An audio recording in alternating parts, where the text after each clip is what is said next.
Hello, everybody, and welcome back to the Sanderlanche podcast. Today, we are finishing Warbreaker by Brandon Sanderson. We got the last 3 chapters plus the epilogue, wherein things happen. There's people getting killed. There's swords being unsheathed. Finally, there's lifeless armies on the go. It's a whole thing. So I'm not going to go into detail because we're about to get there. So I'm Data, and with me today is Jamie, Joe, and Dak. So hang on to something, everybody. The Sanderlanche is about to begin. To emerge and to breathe anew, for a purpose so far from my own. And this world I've awoken to seems familiar but somehow unknown. And the branches of gold on the skyline reach out to the sweep of the stars. The beginnings and endings of lifetimes, a guidance of light from afar. Down. So yeah, 15 weeks in, and we are wrapping up Warbreaker. What did you guys think of these final chapters? well, that was the end of a book. It felt a little abrupt, honestly. It was probably not as satisfying an ending as what I was hoping it would be. Definitely some good bits in it. I liked that we actually got to see Nightblood and what that does. I like that we found out how Arstiel died. I think Lightsong probably had the best ending. Not the best ending. Like, it's sad that he died, but it was really cool to see how all of that it came about and like what he saw, why he came back. This was his moment. I think that was quite satisfying in the end. But what happened to Ciri and Susabron at the end? You got Vasher and Vivenna off in the distance, with just that, like, what is your name, bombshell that comes in at the end. I don't know. I just feel like it felt a little clunky in the end. There's bits of the story that I think wrapped up really well, and there's other bits that are like, what? Why? What? Yep. No, I buy that. That's it is weird that it's just like, okay, we've left the city now, and we don't even actually see if like their army is successful. Basher's just like, I mean, yeah, it probably will be. It's fine.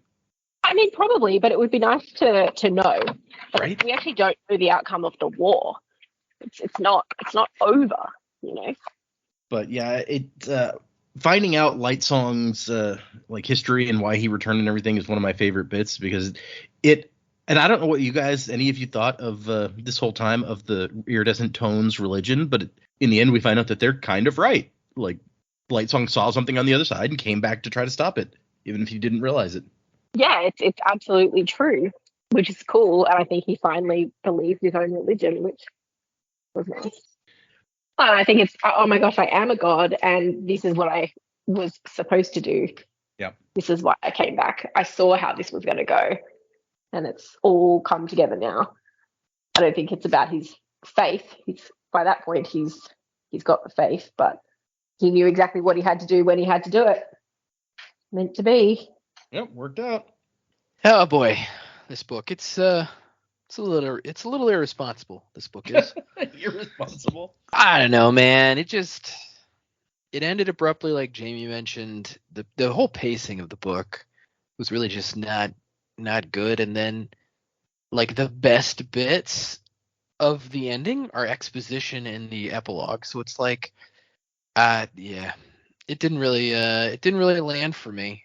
I like Vasher a lot. I think he's still the most interesting character, even all the way to the end. And turns out the book's named after him, so cool. I mean, a lot of my theories ended up being correct, so that's good. But yeah, I don't know. I just don't feel like this really landed the way that it could have. I agree with Jamie. Like, so many things are left unwrapped up. Ciri and Susabron. And I just have like so many questions. Like, I feel like I'm left with more questions than I am with like satisfied conclusions. And so, Okay. And so it's a bit of a bummer because I really enjoyed this book until we were getting near the end, and I realized I don't know that this is gonna wrap up well. And so, yeah, What's your biggest remaining question? I have so many. I don't know. I can't even think of one off the top of my head. There's just so many questions that while I was reading, I was just like, ugh. I guess one of my questions is like, and I was gonna kind of address these as we went through. Sure. That's why it's kind of hard for me to pick these out. But like, my question is, so was Dentha also a member of the royal family? He was an heir of Idris or something. If so, when how old is he? Is he from the original Idrians before they left Hallandren, or just stuff like that? Like, Okay. we find out at the end that he has royal locks, but then that's it. We don't know anything else about him. It's true. I mean, we find out that the royal locks, which we already kind of knew, were because like they're descended from the Return. So Return can just change their form, period. So maybe. Yeah, I don't know. Nobody else, like when Lightsong died, it doesn't say that his hair changed a bunch of colors and then he died. No, that's true. And like, we don't know that he was returned. It seemed like he actually probably wasn't. But anyway. Okay. Fair enough.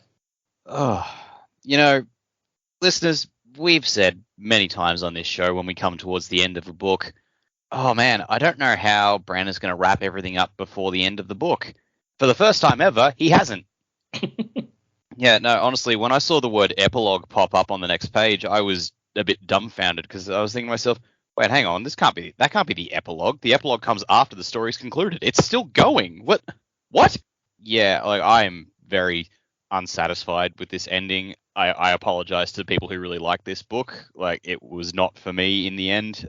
I can't really call this an ending. It didn't feel like an ending. It felt like a petering out.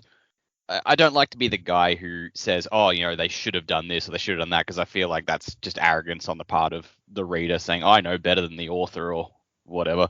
So I don't like to do that, but I do feel a bit cheated in this instance, because like the last few chapters are all about, oh god, the lifeless army is marching towards Idris. We need to stop them, and they're looking for a solution to stop them. And then one character says, I've got a solution, and we don't see how or even if that solution worked. Mm-hmm. We kind of just go, all right, yeah, we got the solution. It's going cool. Let's see ya. What? Sorry, what? Like, you're not like, what happened to Idris? Did it work? Also, just on a pure like awesome level, it's like your solution was to pit the zombie army against rock monsters, and you're not gonna fucking show us that? That sounds awesome. So, I mean, it might not be that great to just describe on the page, since like it's a bunch of non-sentient things beating on each other. Hey man, I love Godzilla movies, and if I can get satisfaction out of them beating the shit out of each other, I would enjoy Rock Monsters versus Zombie Army. That's fair. Okay.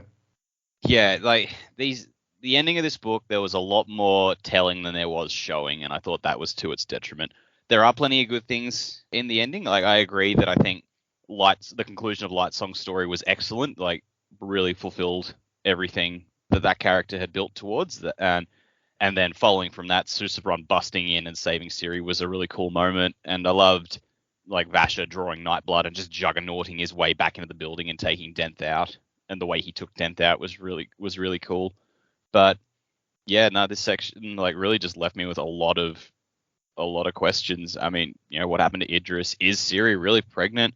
What the fuck is the significance of the name Trelides and Vara Trelides? Like, that never got answered. That never came up again. Like, what was the point of that?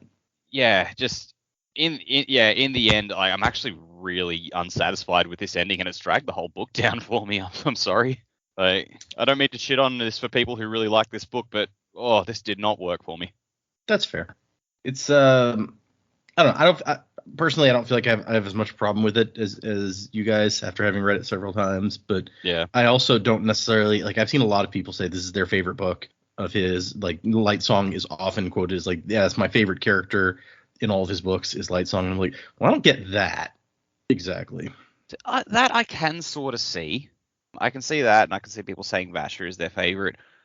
Like that I do get. If this is people's favorite book, then I don't want to take that away. Like, you've clearly found something in it that I've missed. Maybe it's the way we've read it paced out. If we just read it in one big hit, like as you normally read a book, then maybe it'd be different. But yeah, this ending just didn't work for me. So I agree with if we had just read it from cover to cover essentially without having to break it all down, maybe the ending would feel a little more complete. I think because we Possibly. spent so much time building up some big theories in our head too. I was like, yeah, I think I figured this out. We pieced all the puzzle pieces together, and then it's like, what? Nothing? What? Yeah. That wasn't relevant at all. Silly We spent so much reader. time theorizing, and now it's nothing. Okay. We'll never know. That's fair. I can answer a couple of the questions because I have some things in my notes for this one to be like, now that we're at the end, I can reveal some stuff to you that was either in the annotations or stuff that maybe If is any from of them other works of involve- Brandon or whatever. Sorry. If any of them involve, it'll be in the sequel if I ever get to it, don't read it. So Because no, God for instance, Trellides and Veritrellides. Somebody did ask Brandon about that at some point, and he was like, "Oh yeah, so like the name Veritrellides is a like kind of famous name because like of things that Denth did way back when. So Trellides is actually just named after like this famous historical figure."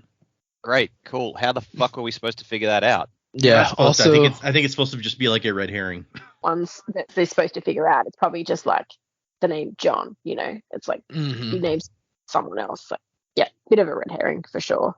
That could have worked if there was a third character with the name and we could have gone, oh, maybe it's just a common name. But there wasn't. There were only two very important characters in the book with that name, so it makes you think that there is a connection. Yes, okay, sure, red herring, but there needs to be a payoff showing, oh, okay, like this is why the red herring was set up, and that didn't happen either. It was just kind of, oh, there it is. That's true. And to answer Joe's question about Denth, actually, is somebody asked Brandon, does Denth have the royal locks aside from being returned? And Brandon was like, yes, actually, good question. So, for what that's worth. It's worth little to nothing. Let's see. Okay. I guess let's get into these chapters. We'll finish up this book.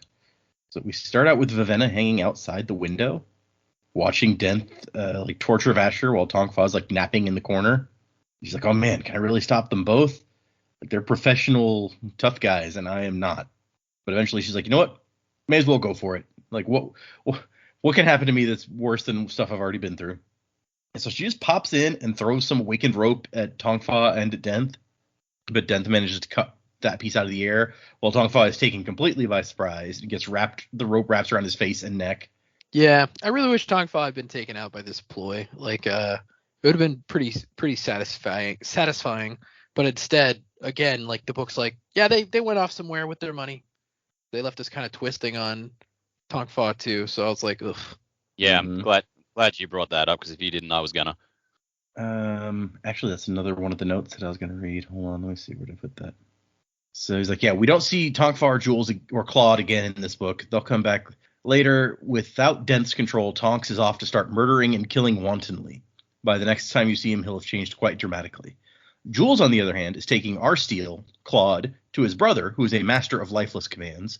She hopes to find a way to restore Arsteel some of his memories and personality. This whole if I get to the sequel thing is just dragging on me. Well, Okay. and I think like the real issue here with our questions, it's like it's nice that Brandon has answered some of these things to fans and we or addressed it in annotations so we have information to know. But the fact is he didn't answer it in the book, Right. which is the actual work that he made. Like this is like asking me to get answers from a commentary as opposed to just the work itself. And it's, that's kind of, Yeah. I'm not trying to be negative. It's just kind of annoying. Sure. It's like, I know J.K. Rowling was doing it a lot with some of the Harry Potter stuff. Like she would answer questions and fill in the gaps in backstory. And for a lot of the things that she brought up, people would just go, okay, but if this was true, if this was important, if this was relevant, why wasn't it in the books? Right. And it's like, and I understand you have editors, like, there's a business of writing a book that's Sure. involved with getting something published. You have editors and things like that. And even with that, sometimes you don't have time to get all the ideas and backstory that you want into it. That makes perfect sense. But in this case, it's like, it's not just that you didn't have time to put these things in there. It's that these are important because these books are so character driven. There's important things about the characters that we don't get to know. And it's Yes. and it's just frustrating because it's like, well, I wanted to know what happened to this person. And even if you had to put it all in an epilogue exposition, which you did put a lot of exposition in this particular epilogue, you could have done that for each character, kind of like you did in Lost Metal. I feel like we swallowed the Lost Metal stuff a little bit easier because there was a satisfying ending to the book overall in general, even though the epilogue had a lot of like explaining of what's going on after. It was, which, that book was written after this one.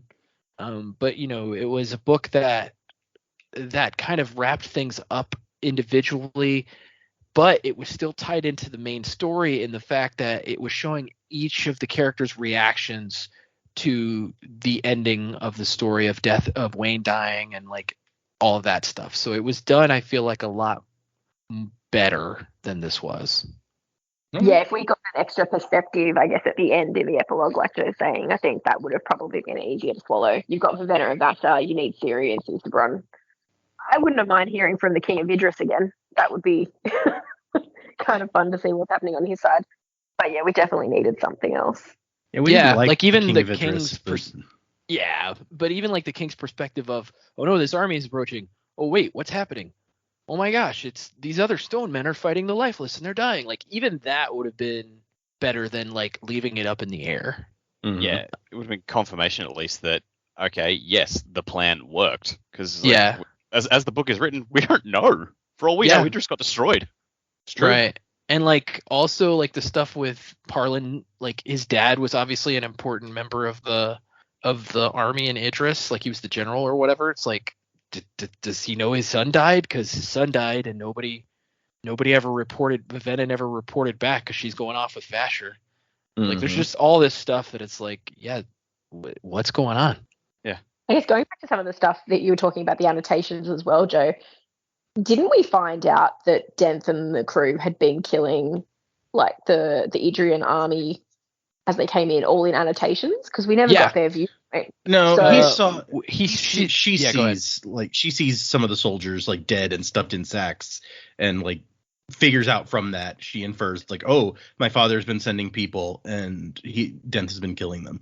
We find out in the annotation like how many it's been, but okay, right. And she mentions it later to herself when she's trying to like come to grips with that Denth really was a bad guy. She like mentions it a couple of times, like, no, I saw those soldiers that my dad sent soldiers and they killed them. Like she kind of reassures herself that she's made the right choice by like reminding herself that that's what took place.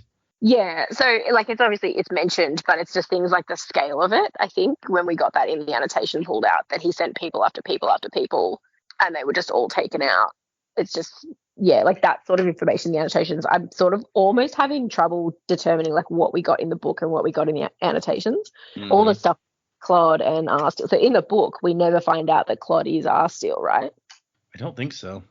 And so there's so much in that relationship alone, because Denth goes on and on about Arsteel.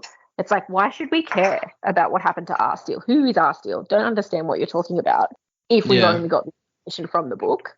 Yeah. Like I feel that's maybe a whole storyline that got cut or something. I don't know, but there's a lot of valuable information that we get from the annotation. And I'm not trying to say Data shouldn't have done this, but like, yeah, I almost wonder what it would have been like if we didn't get any of the annotation information while we were reading, because it's like maybe we wouldn't have been like, hey, what about this? What about this? What about this? Like there would have been less layers to peel back because we wouldn't have had all of the info, or maybe we've been more frustrated. I don't know. It's a fair point. Shouldn't have to worry about it again though. I think this is the last one that has annotations. So Denth asks Vivenna, was like, oh, was this supposed to be a rescue? Because I'm not very impressed. Yeah, thanks. And then he like looks at them, and then he's like, and he goes over to cut like Tongfa free because Tongfa is gradually like being killed by this rope. And Vivenna gives Vasher some breath so that he can pop back up and start fighting. And then we get a Vasher and Denth sort of duel here, which is a thing that we've been waiting for, although this particular one ends a little unsatisfyingly. I honestly didn't mind the way that this part of the duel ends, because it shows like, oh yeah, there is like a gap between these guys. Like Vasher really isn't the best duelist, but Denth is very, very good. So like that I honestly don't mind, because it's like, we've kind of been waiting up to this moment, and it's well earned, right? It's like Denth has this reputation, and so you kind of understand. It's true. Yeah, we've been told repeatedly that Denth is a really good swordsman, and that he does not think Vasher's as good as him, and he kind of proves that. Of course, Vasher's also been tortured all night. I was gonna say Vasher's been hanging from a meat hook, so not at his best, I'm sure. No. And then Tong Fa is like, yeah, nice rope trick, princess. I know some rope tricks. You can burn flesh with a rope. And then she discovers that, and I don't even know if you guys remember, but like in the basement when she finds Parlin dead, she tries to awaken the cloak and just ends up losing some of her breath into this cloak. And so it comes back here where she's like, holy crap, is he still wearing that cloak? Is he really that dumb? And she gets her breath back from it and then awakens it to attack Denth. That bit was pretty cool. I'll give you that. I think it's a very cool visual where it's like he's grabbing her and all of a sudden his cloak like drags him across the room to attack Denth. And in their struggle, they accidentally knock Vasher out the window. And Tong Fa is like, you think he'll live? He just fell out of a 3rd-story window plummeting to certain doom. Of course he'll live. Yeah, that line seemed super out of character to me. Yeah, that seemed very cartoony. Yeah, I was like, that doesn't sound right. Yeah. Brandon even calls that one out in the annotations. He's like, yeah, that line may have been a little bit much, but I thought it was fun, was essentially what he says, if I remember right. It really felt like I was expecting that to be from one of the lesser episodes of Rick and Morty. I've watched very little Rick and Morty, honestly. So I've only watched very little as well, but they lean on the self-aware stuff very heavily, so that feels like that kind of. Yeah, that's one of those shows that like I only watched because everybody kept saying how good it was, and I got like halfway through season 1, I was like, this is okay. But I will say, as you get into the later seasons, like most TV shows, it actually does get better. I haven't watched the more recent seasons though. As Vasher awakens the rope that he still has to help him not get killed, basically, as he falls out the window. And then when he hits the ground, and it helps if you remember that he's in like a giant pyramid, so it's not like he's falling straight down 3 stories. He's like bouncing down the blocks as they go like further out. But yeah, he hits the ground and he picks up a sword from one of the fallen soldiers, and there's guys at the gate, and there's a lot of them. And he's like, I'm not as good as Denth, but I've been practicing this for a very, very long time, so he's still pretty good, but not good enough, he thinks, to fight all of these guys. So he grabs a dead guy's clothes and awakens them, saying, fight for me as if you were me. And then after a moment, does a second one. And so he has 2 sets of clothing with swords, like helping defend him from all these attackers, which I think is another very cool picture. Yeah, I thought that was one of the coolest commands that they showed in the book. And I feel like it was also a bit of foreshadowing of like the army that he has later. It's like he can awaken stuff to act like people when they're not, which I mean, he'd kind of been doing that all book, right? He had like the little straw men and stuff. Right. But like, I don't know, based on what we know about this magic system, it seems like a extremely complex like thing to do. Yeah, I would think. And Vasher's just like thinking colors. And then here's a voice. You shouldn't swear. Shashara told me that was evil.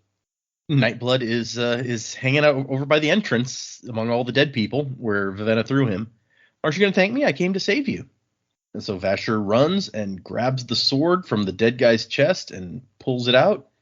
And we finally see Nightblood drawn. And it's also a very badass scene, I think, where the blade sprays a wave of black liquid as he swings it, and it dissolves into smoke. And he's like streamers of black something are crawling up his arm as he swings the sword. Nightblood is just, destroy! The evil must be destroyed. And so here come 50 lifeless after him.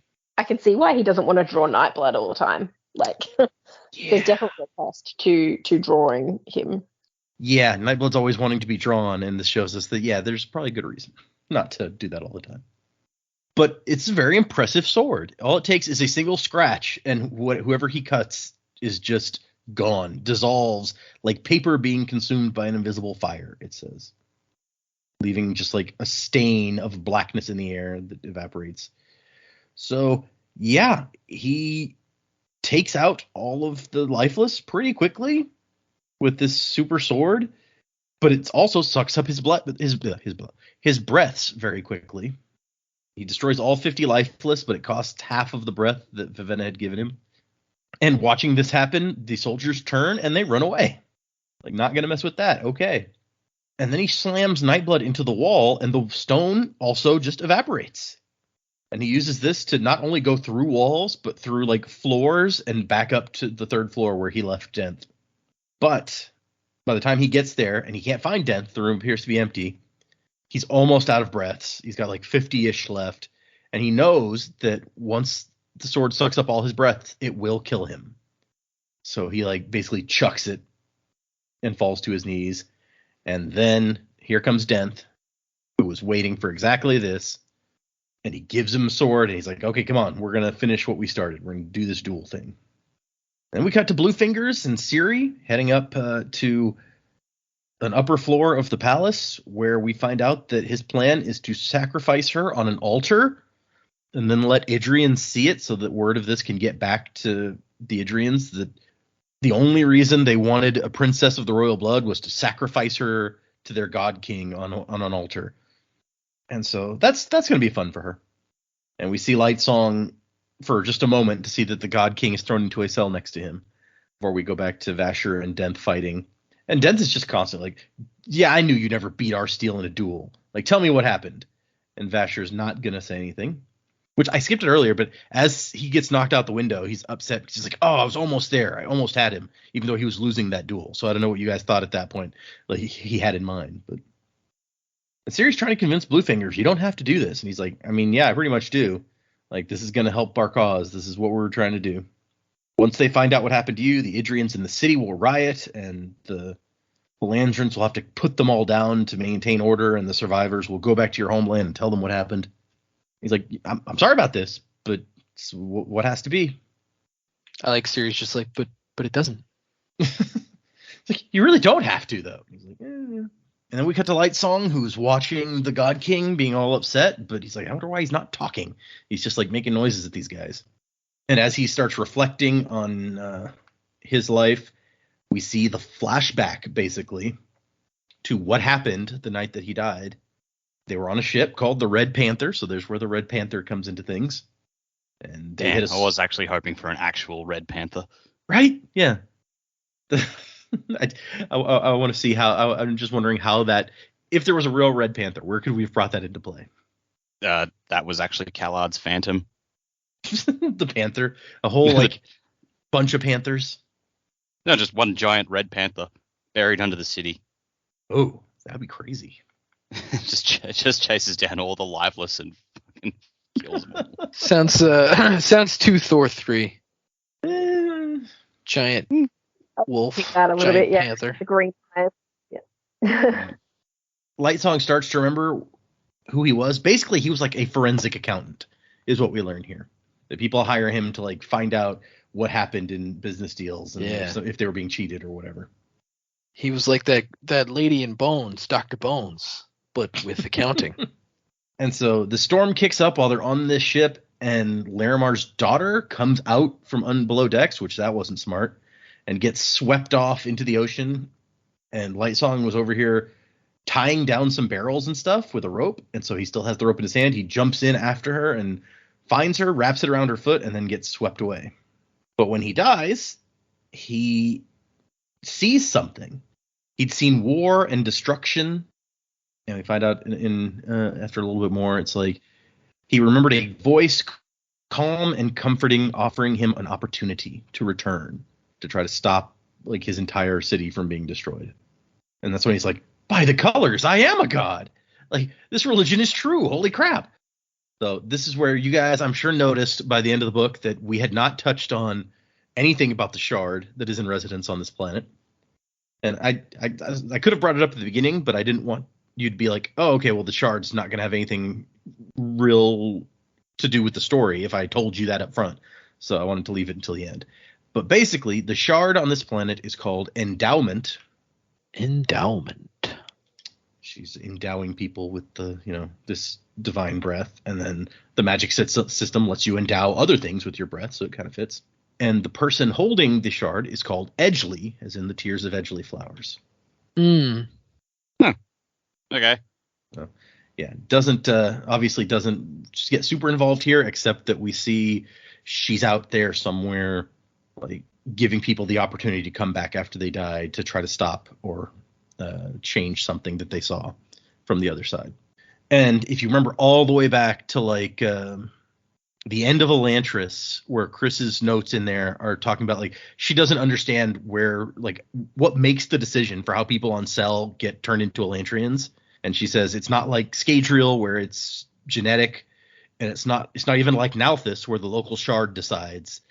And so that's the situation. The shard picks people that and gives them the chance to come back and make a difference. Okay. Sure. So a very active shard, it sounds like. Yeah, to some degree at least, yeah. And that also takes us back to I mentioned like the annotations talk about Calm Seer, who Lightsong was, she thought that she just felt she couldn't help enough people, so she gave up her breath.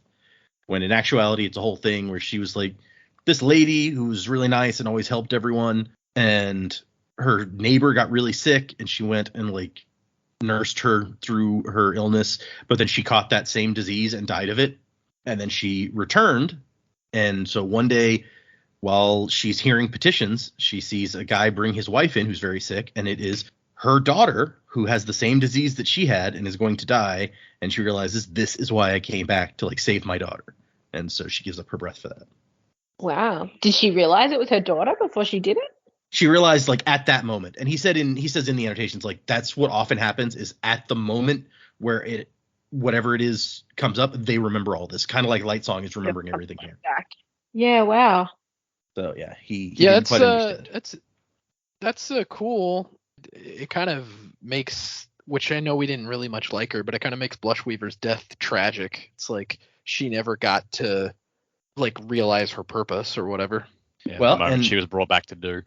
That's also in here where he's like, well, so what did Blushweaver achieve? In fact, she returned in the first place to be involved in this ending as well. One thing to note is the return coming back, they do see the future, but when they return, they aren't guaranteed to be able to change anything. Before her return, Blushweaver was a powerful merchant in the city and very well known.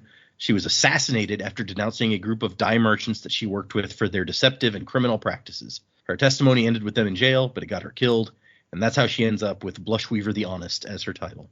She returned because she didn't want Titalir to fall to the invaders that she saw taking it after Bluefingers and the others caused their revolt.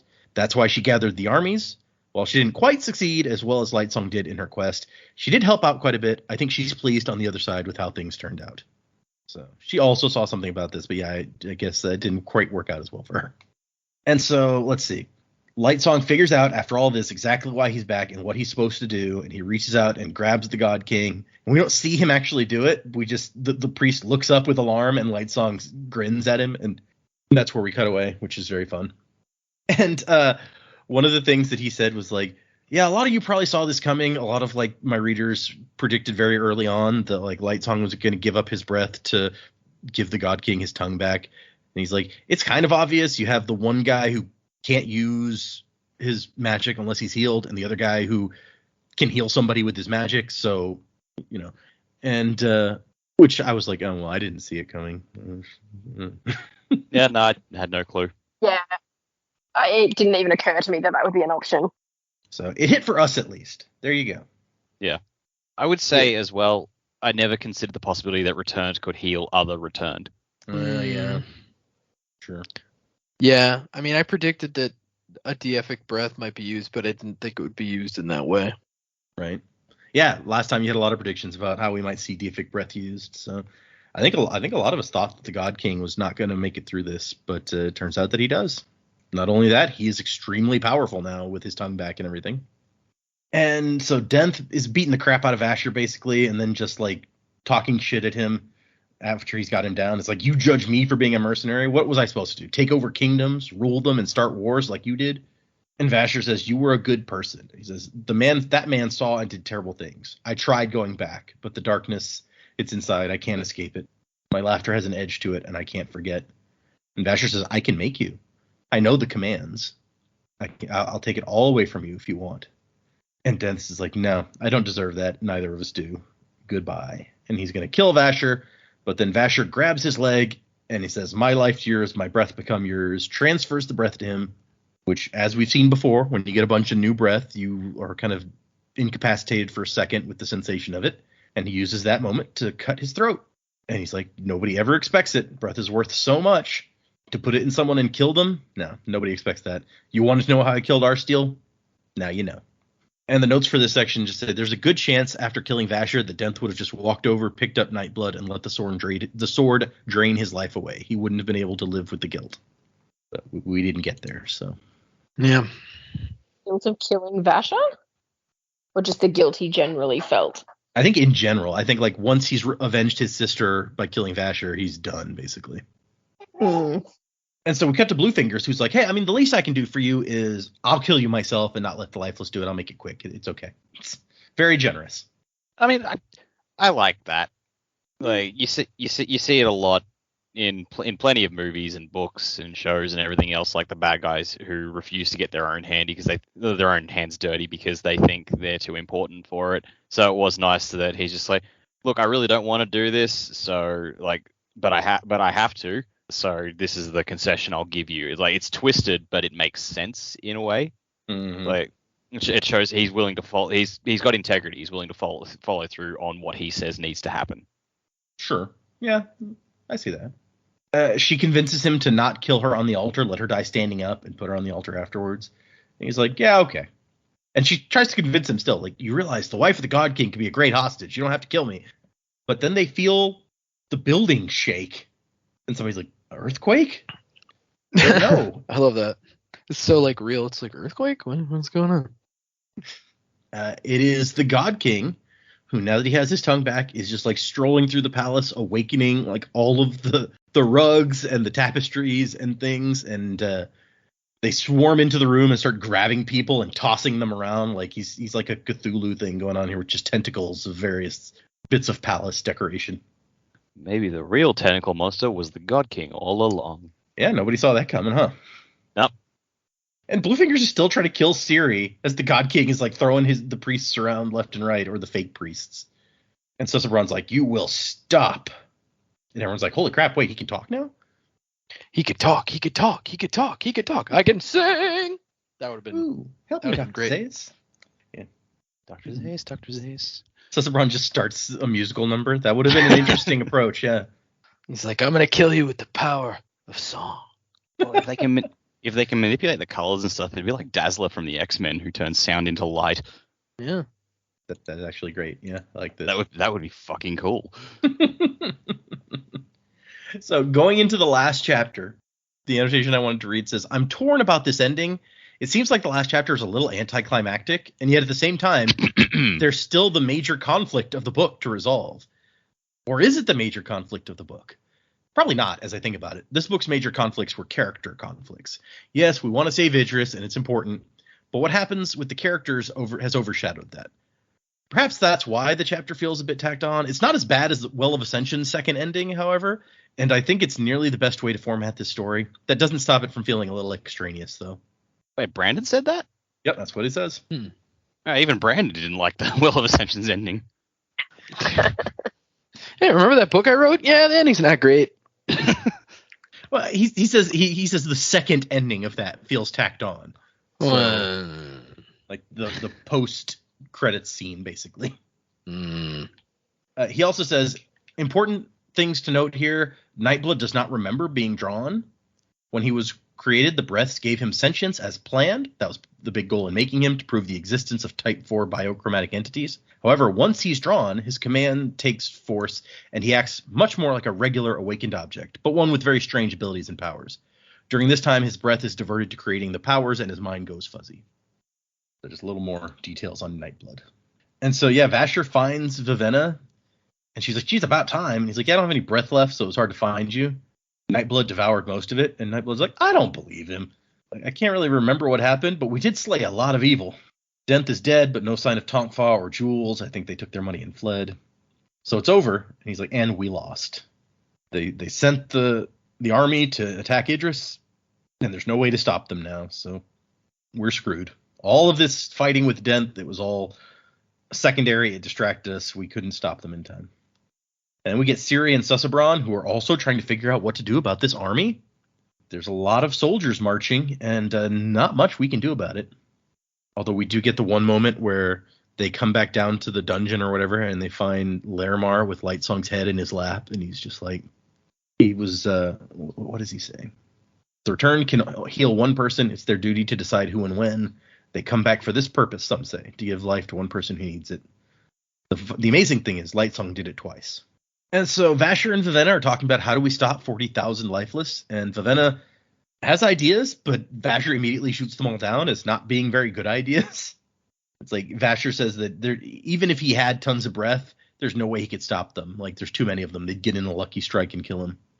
There has to be a way. And he says, I thought the same thing before. I wanted to stop it, but by the time I realized what was happening, it had gone too far. What are you talking about? The many war. And then she's like, wait, who are you? Nightblood says they used to call him Talaxin. And Vivenna's like, Nightblood, that's one of the 5 scholars. He lived over 300 years ago. And Vasher's like, yeah, I mean, Biochroma can keep you alive a long time. And she's like, well, if you're really one of the 5 scholars, then you know how to stop this, right? He's like, well, yeah, you stop lifeless with other lifeless. That's the easiest way anyway. But, like, we don't have an army to fight them with. That was our army. So, and she said, well, we'll awaken another army.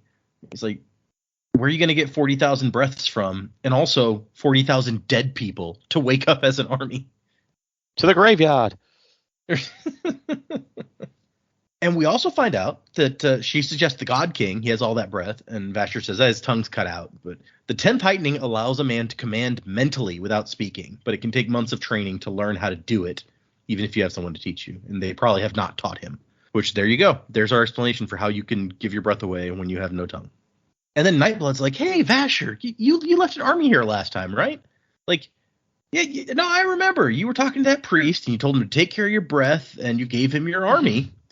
It was just yesterday. Like, you remember? Yeah, but I didn't want her to know that, Nightblood. Shut up, dude. You're embarrassing me. Nightblood does not have a great concept of time. He's like, yeah, it was just yesterday. And, when the many war stopped. When was that? Yeah, 300 years ago or so. Yeah, yesterday, same thing. And she's like, Khalad's phantoms or Khalad's phantoms. You know where they are. We have to use them. And he's like, well, you're asking me to give Halandrin a very powerful tool. Like, if they could stop that army, like if I'm giving them enough power to stop that army, what else could they do with that power? And she's just like, whatever, do it anyway. You'd give your enemies such power. And she's like, they're not my enemies, even if I hate them. And so he's like, all right, fine, let's go find the God King. If he's still alive, we'll talk. And up on top of the palace, they can see the smoke in the distance, Ciri and Susebron, as the army heads towards Idris. And Susebron's like, I have all these breaths. I could take him out. I'll tie him up with cloths and stuff like I did the priests. And the guard's like, there's 40,000 of them. Like, they would just cut the cloth and kill you. And he's like, I have to try. Like, he has to try to save Ciri's family and her people because he knows how much she loves them. Also, maybe just because it's right. I don't know. And she's like, no, we'll send a messenger. We'll tell the people to go and hide from the troops. He's like, do you think that could really work? And she's thinking, no, it wouldn't work, but it's better than you going and getting yourself killed for no reason. And he manages to read her. She's like, I can't believe he can read me so well. He's like, no, you don't believe they can get away. You're just trying to protect me. And then here comes Vivenna. They're like, somebody wants to see you. And he's like, I don't want to see anybody. Who is it? It's somebody with the royal locks. And Ciri's like, wait, what? And this is actually the only time in the entire book Ciri and Vivenna talk to each other directly. Weirdly. Yeah, and it's over and done with super quick. It really is. It's very quick. It's like, I came to the city to rescue you. And she's like, well, that's very kind of you, but I don't need rescuing. Came to the city to rescue you, and then immediately stopped trying to do that. Yeah, I mean, she shouldn't have to tell her that part. That just makes her look bad. I mean, you could tell her that, I assume that Parlin was a friend of hers too. You could be like, hey, Parlin got killed. But yeah. We got more serious problems on our hands right now, I guess. Correction. I got Parlin killed. Yeah, well, once again, she probably wouldn't say it like that. And Susebron's just like, oh, Ciri's told me much about you, Princess Vivenna. I wish we could have met under better circumstances. And she's like, oh, holy crap, it's the God King. He's talking to me. And Ciri's just like, he's not as bad as they say. Most of the time. That's sarcasm, Susebron said. She's quite fond of it. Good job, man. You recognized it. Finger to the throat means death. Metaphor. Yeah. Yeah, so it's a real Big Bang Theory Sheldon gets sarcasm moment. Yeah, very much so. It's sometimes hard for me to remember that the guy talking now is the same guy who was writing everything on his slate board a few chapters ago and like didn't understand the nuances of relationships. What is sex? So Vivenna says, I have a friend who needs to speak to the God King where he can't be overheard by the guards. And so they frisk Vasher like real good to make sure he doesn't have any weapons. They make him go and change clothes into like a loincloth so he can't be hiding any weapons when he goes to talk to the God King. And while this is happening, the God King's just hanging out with Vivenna. Like, your sister's an amazing woman. I love her. I would have you know this. She's just like looking at Ciri like, when did she get so regal with that commanding bearing and the ability to actually control her hair? And so the guards leave, and here comes Vasher, and Susurron's like, okay, who are you? And Vasher's answer is the one responsible for you getting your tongue cut out, which is probably not how I would have introduced myself, but whatever. We've established that Vasher's not so good with people. It's true, yeah. And so then he starts to get big and glow, and it's like, here's his returned form. Yeah, he's like, whoa, first date, man, first date. His hair turns golden. His scruffy beard retreats. And he's like, I don't even care if you believe me, but look. Turns into a big-ass Brad Pitt. Yeah, kind of. Yeah. Although it's funny, I was just watching Inglourious Bastards with the oldest kid, and not like that Brad Pitt. Ooh, not that Brad Pitt. I mean, I love that Brad Pitt, but it's not great like that. Yeah. Yeah, that's an interesting movie, that is. I love it. Yeah, it's a good movie. Yeah, and at this point, I'm like, how does he know just because he turns into a returned? Like, has he been taught? Like, how does he know who this is automatically now? Yeah, I mean, it's all Vasher says. He's like, I don't even care if you believe me, but look, I left this power and promised to come and recover it one day, and I gave instructions for its care, that it not be used. The priests apparently took this to heart. And that is enough information for Susurron to figure out exactly who this is. And we've been told repeatedly, I mean, he may have heard from Ciri, because we've been told through Ciri, like people talking to Ciri, that like Peacegiver left all of these breaths and charged the priest to watch over them. So assuming she's told Susurron what she's learned, maybe that's enough to figure out who he is. Maybe it's like I don't know. I skimmed the Ars Arcanum after reading all this, but it's like the higher the heightening, the more like instinctive knowledge of breaths and stuff you have. Yeah, maybe when Vasher transformed, Susurron could see all the breaths he has, and some instinctive thing told him that this was the real deal. Yeah, maybe. It may just be that it's like Ciri trusts her sister, and her sister says this guy's legit, so he's going to go with it. I don't know. Yeah. Although there was that moment where she's like, Ciri's like, should I trust Vivenna? Like, with the, possibly putting the God King's life in danger?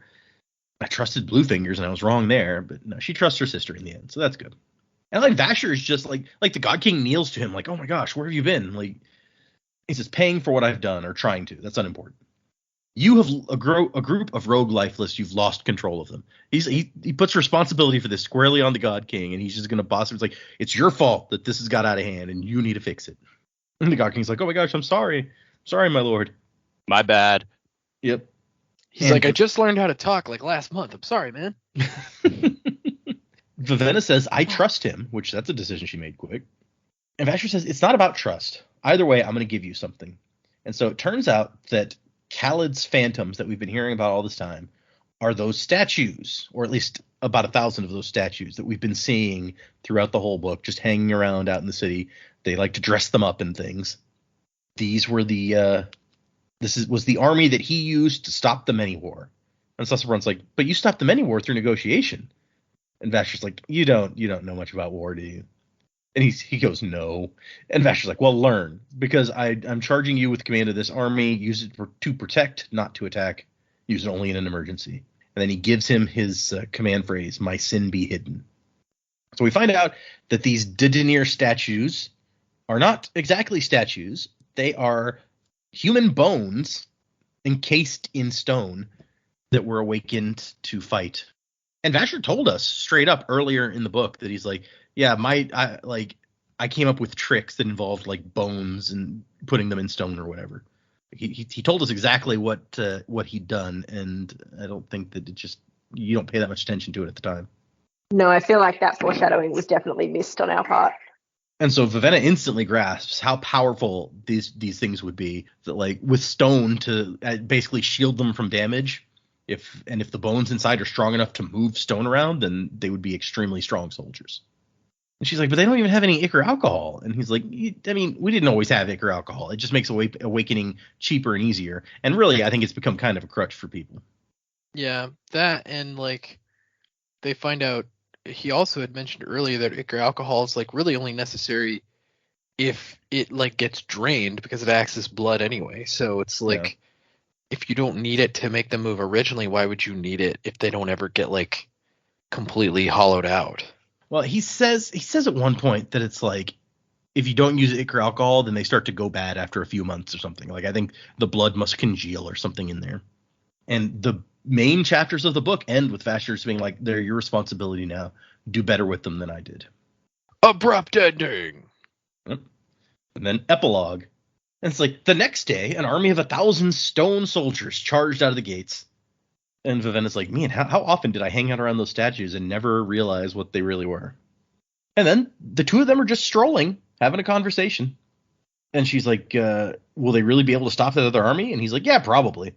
They'll be fast enough to catch up because they can move more quickly on stone feet, and they're really tough to beat. Vivenna sounds really concerned that her father and other siblings might die if they don't. So my people will be safe. And he's like, unless the God King decides to use the lifeless statues to conquer them. Has anyone ever told you you're a grump, Vasher? And Nightblood's like, finally, someone agrees with me. I'm not a grump. I'm just bad with words. And the annotation here is, did they succeed? Yes, they did. The lifeless were destroyed, and only a couple of phantoms were lost, leaving Halandrin with a very powerful army. Fortunately, Ciri and Susebron are the ones in charge of it, so things will be all right for a while at least. There was more of a wrap-up in that annotation than I feel like we got in the book. Yeah, I kind of figured that's how it would feel. Like, you could have just said that. You could have been like, yes, they do succeed. Everything's okay. But no. Leaves it to your imagination. And Vasher's just like, okay, see you around. And starts to leave. And Vivenna just decides she's going to go with him. And he says, you're a princess. Stay with the girl who rules Halandrin. Or go back to Idris and proclaim the heroine. Whatever. And she says, even if my father did take me back, I doubt I'll ever be able to live a happy life in a plush palace or a quiet town again. And so she wants to go out and experience things. She does not want to go back to what she was, what she'd been trained to do. It was all a lie. Who are you then? And she's like, I don't know, but I think I'll find the answer out there somewhere. Your family will worry about you. Yeah, they'll get over it. And then he goes, oh, whatever, I don't care. And she says, I can't figure out which one you are. Khaled, who started the war, or Peacegiver, who ended it. And it turns out that he's both. It's weird what history does to a man. I guess people couldn't understand why I suddenly changed, why I stopped fighting and brought the Phantoms back to seize control of my own kingdom. So they decided I must have been two people. And the final battle of the Many War, we're told way back when, is I don't remember the name of it. That painting depicted the final battle of the Many War. Mm-hmm. And so the final battle is when Shishara pulls Nightblood and uses it. And I think what we essentially are meant to take is that, like, the slaughter that commences from her using Nightblood is so horrifying that not only does he have to stop her from making more Nightbloods, but he decides he needs to end the war. Like, this can't keep happening. I find out a little more about the divine breaths, but it's mostly stuff that we kind of already got the idea. Nightblood only needs breath when he's drawn. And she's like, okay, so you're going to burn up one of our breaths every week, reducing our stock. He's like, I used to have thousands. I ate all those. And she's like, you're an expensive guy to keep around, you know? How do you keep from looking like a return? And he says, that's my secret. Though you should have figured out by now that the return can change their form. And Brandon does mention in the annotations here that he's like, the big question is, if Asher's returned, why can he give his breaths away and awaken things without killing himself? Because it's supposed to be all or nothing if you're giving your breath away. We learned that early on. And what he says is, the answer is simple, but I'm not sure if I have the groundwork for it properly laid here, which is why I hesitated in explaining it. Remember when Dent said awakening was all or nothing? Well, he lied. I think you figured this out by now. A very skilled awakener can give away only part of their breath. It depends on the command visualizations. So Vasher needs to always give away everything except for the one breath, that his returned breath, the one that keeps him alive. And then Vivenna says, or he tells Vivenna, you've got return blood in you, the royal locks, like that's where you get the ability to change your hair from. And she's like, does that mean I can change more than just my hair? And she's like, yeah, maybe. It takes time to learn. Go for a stroll around the Halandrian court of the gods, and you'll find that the gods look exactly as they think they should. And she thinks, oh, and so this is how you perceive yourself, as the scraggly man, rough and unkempt. And the annotation says, and yes, the scraggly miscreant is how Vasher sees himself, not noble and returned, which is part of how he suppresses his divine breath. Is, I guess, part of the suppression is not seeing yourself as the returned guy. And finally, the last one I wanted to read was, can Vivenna change her appearance more? She can indeed. She could actually stoke that fragment of divine breath inside her and start glowing like a returned. She can't change her physical features to look like someone else, but she can change her age, her height within reason, and her body shape to an extent. It takes practice. So if they're descending, I guess I'm confused with this. She has enough return blood in her to do those things, but she doesn't have a deific breath. Yeah, it says that she has like a fragment of one, I guess. So sent down through the line. Do Idrians live longer than other people? Like, I guess I'm just confused as to, like, how that works. The Idrian I don't know. royalty. Not that we're told, at least. And maybe it's because, like he says, like she could do these things if she stoked that fragment of divine breath. So maybe they could live longer if they knew that was there and like worked to bring it out. I don't know. Yeah, but if she stokes it, does that mean she's going to start consuming breaths to live? Like, yeah, that was my another question. Yeah, that would be kind of a big deal. Like, I don't think I would want that trade-off. Right, and so like that's another thing too. I would guess no, because she's still alive. She's like alive with the deific breath. Mm-hmm. So when a god gives a deific breath to somebody to heal them, that's a normal person, let's say. Does that turn into a second breath for that person? Is it diluted going to a regular person? Because then you're like, why does return giving their breath to somebody heal them, but it doesn't do anything else? It doesn't give them the deific power. Yeah, I mean, maybe it's like all the energy from it is used up in the healing, but I don't think we know. It's a good question. And once they've been walking for a while, Vivenna's like, where are we going anyway? He's like, ever heard of Kuth and Huth? She's like, yeah, your main rivals in the Many War. Someone's trying to restore them, a tyrant of some kind, and he's recruited an old friend of mine. She's like, oh, another one? There were 5 of us, me, Denth, Shishara, Arsteel, and Yestiel. Looks like Yestiel has finally resurfaced. And I did not remember this, or I wouldn't have mentioned it earlier, where she's like, oh, and he's related to Arsteel? He says, yeah, they're brothers. I was looking through Words of Brandon to make my list of, like, ones for the show, and somebody asked, like, oh, are Arsteel and Yestiel related? And Brandon's like, yeah, they're brothers. And so I just assumed that it didn't come up in the book. But I guess that guy didn't read or had forgotten the epilogue, and so asked the question again anyway. Which, fair, because I didn't remember for sure that it had come up in the epilogue. I just kind of assumed that it didn't after reading that question. And apparently Yestiel, the rumor is he's got a new, more potent form of Ichor alcohol. And then Nightblood's like, I'm bored. Pay attention to me. Why doesn't anyone talk to me?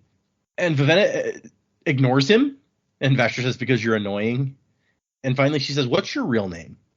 They call you stuff, Peacegiver, Kalad, Vasher, Talaxin. But what's your real name? He's like, well, I mean, I can't remember before I returned. None of us can. But when I came back, the cult of the return found me, kept me alive, and they gave me the name Warbreaker the Peaceful. So there's the Waka Waka. Dak was right. There was a guy or a person called Warbreaker returned. Yeah, not the one I thought, though. It's true. Yeah. Still a good call. And then we get the stupid, this is the Waka Waka moment where she's like, should have called you Wart Lover the Ugly. Yep. Yeah, I was like, wait, what's happening now? What book have we stepped into? Uncalled for? Yeah, right. Like, what? Okay. It's like, we just saved the kingdom. You're ugly. All right. Thanks, I guess. So yeah, that's the end of the book. Also, you're ugly. Riveting. And he's like, is that an appropriate sort of thing for a princess today? And she's like, I don't care, and I never have to again.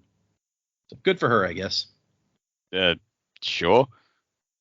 Do I have any other notes? Oh, there's one more note here that because there wasn't a moment to actually say it in the book, but you may have noticed the scene where the kid won't go to Vivenna, but the kid goes to Vasher happily, and then the dog's like Vasher. It turns out kids and animals just like returned. We don't get to see any other examples of it, but it's just like an instinctive thing. Okay. Yeah. Why is that a thing? This is an excellent question that I can't answer. Maybe the kids and the animals sense the life essence, the giant life essence coming from them or something. The magic breath. Yeah. They're like, ooh, you got some of that magic breath. So yeah. Oh, we also don't really get we don't really get more on the like how he could take the memories away or anything like that. He says to Dents that he knows the command, but we've got no idea still how any of that works. We sure do not. And that's one of the big ones for me, was because it's just so different from everything else we see them do. I'm like, how do you do that? I want to know. Yeah, and I guess that must be what he did to the girl to make her forget about the captivity. Right, yeah, exactly.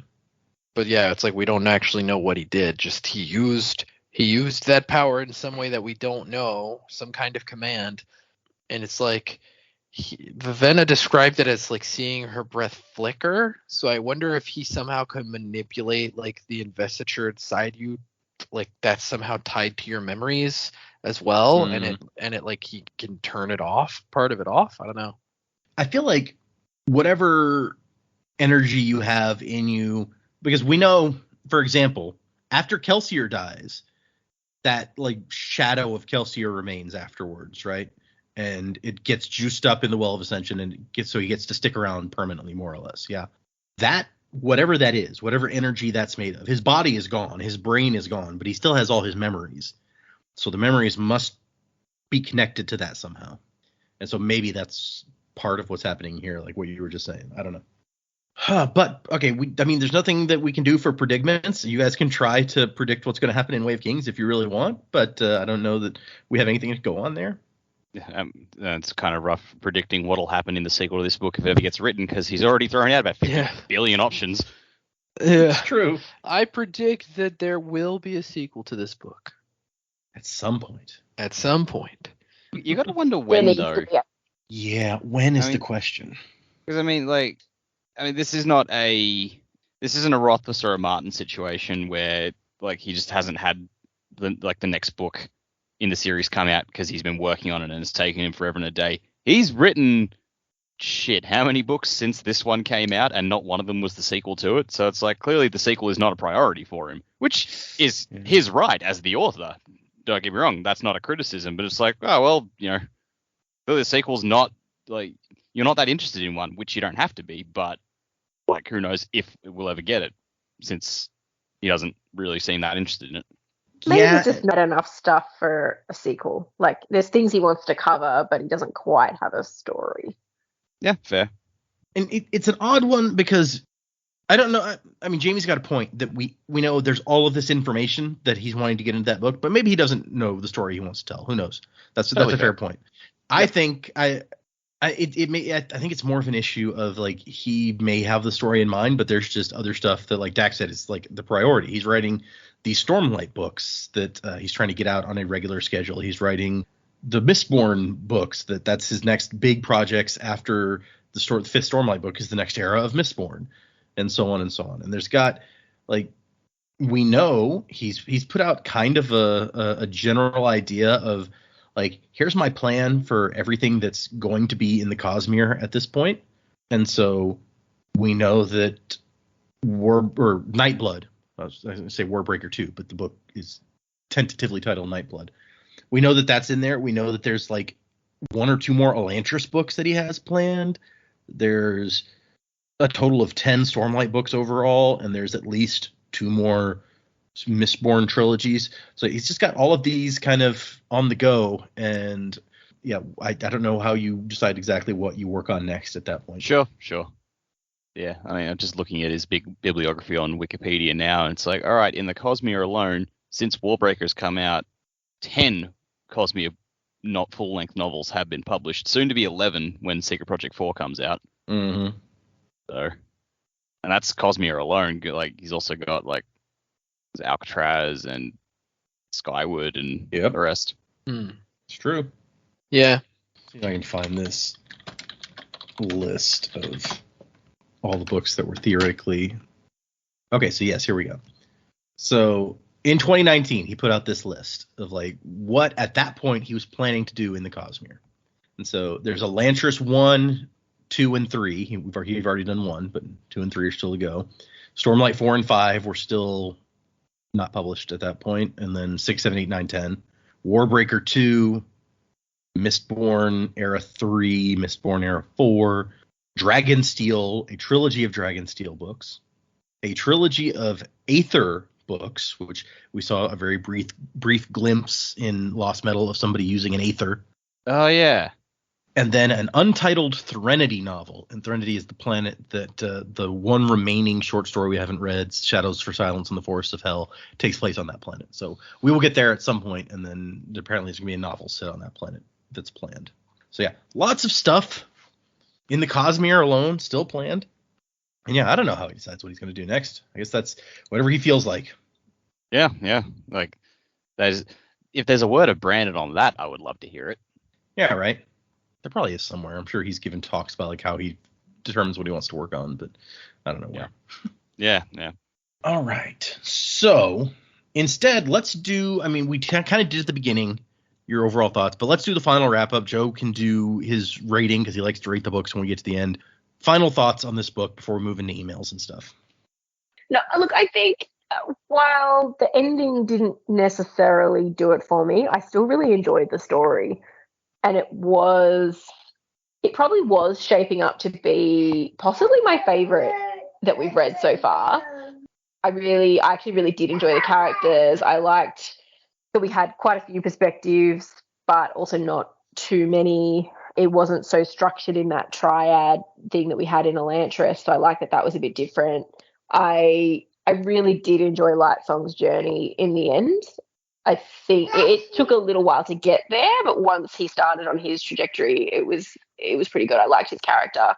A little disappointed at the ending, but the story overall I still really liked, and taking into account what we've learnt in the annotations, and I guess now knowing something of how it ends, that, it did work out for Idris and stuff.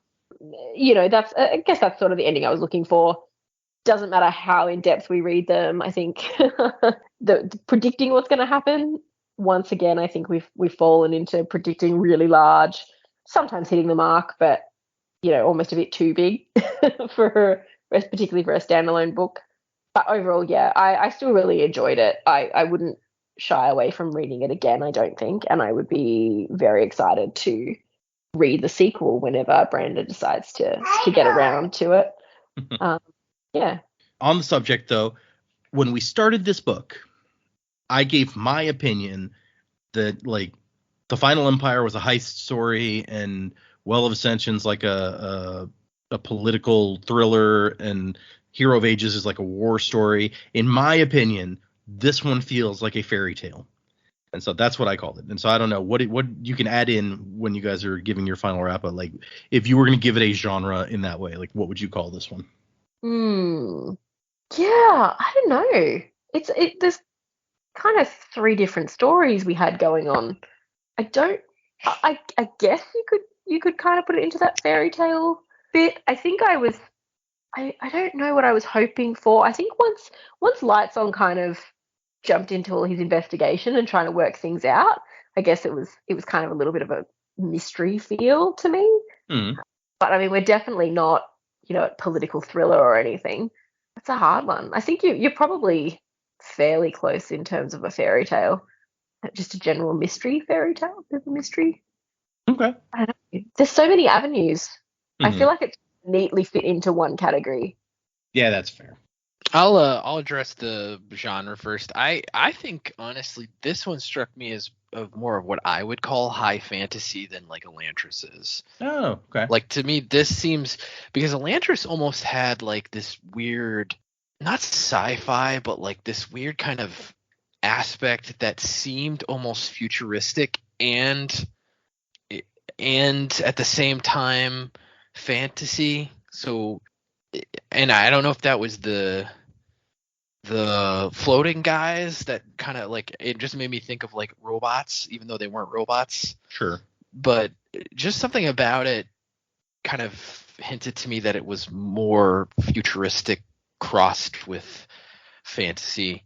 And well, even the magic system is like a kind of like a programming language thing almost. So yes. I kind of get that, and then like the monks use like this crazy scary blood, sacrificial magic, and they can like morph their bodies and stuff. Like, it just seemed different.